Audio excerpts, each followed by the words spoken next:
how do you open sessions of psychotherapy after the first one? So maybe the first one you're doing business and you ask people why they came. But in ongoing therapy, how do you open the session? As far as I know, nobody ever taught me anything in this area. And one of the things I've done with my case consultation groups, instead of bringing a case, I brought a question, like how do you open sessions with individuals, with couples? Is it the same for each, like an individual therapy couple, or do you vary it for different clients? This is, if you want to think of surgery as a craft, each surgeon just doesn't figure out where to cut on their own.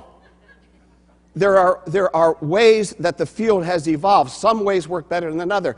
And what I'd love to, and instead of having an expert say this is the way it should be done, I would love to gather the collected knowledge and wisdom of a group. There may be 10 or 15 ways to do it, and they may depend on different clients. You may standardize it for all clients.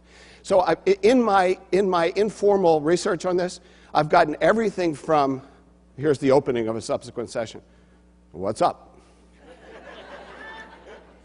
2, I'd like you to have a check-in now about how things have been since we met last, and I'd like to know what your agenda is for today.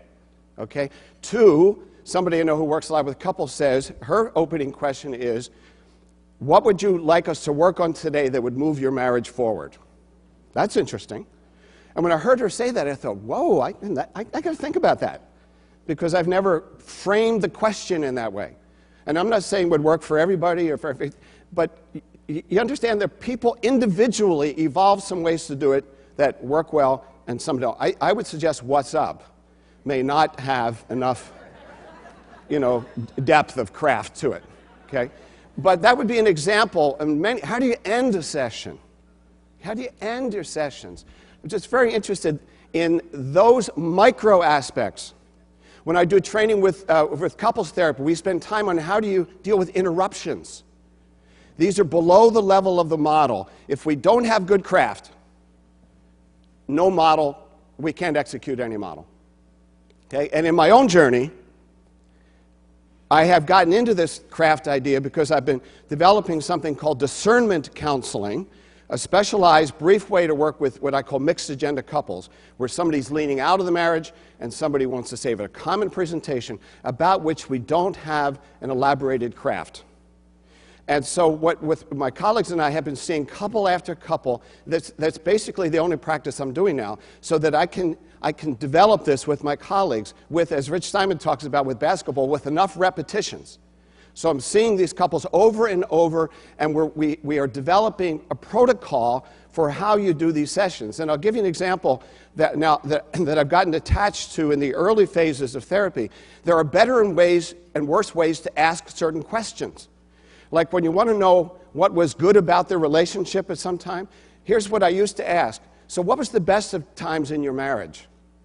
And you know what I would get back sometimes from the one leaning out? Never was any.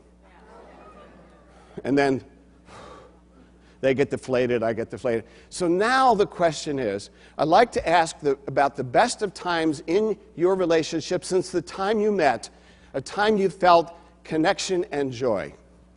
Since the time you met is the key part of the craft. That's where the screwdriver goes in, or that's where the hammer goes down, or whatever. That's the key question. Because I've never met anybody who got married without at least one good date. Okay? And so then we can get at something there that we didn't get at with all those years I was asking the question using the word marriage. Okay? So that's my reflection with you today, that we are conversational crafters. We are repair conversationalists. And it comes down, whatever our model, it comes down to how we are in that conversation, how we are connected, how we pace, when we lead, how we deal with rough spots, and then if we have repeated conversations, why not find out what's the best of the craft among us? What each of us has learned, some nugget, some way to get there better or faster, to connect more with people. We are the conversational healers in today's world. Thank you. Thank you.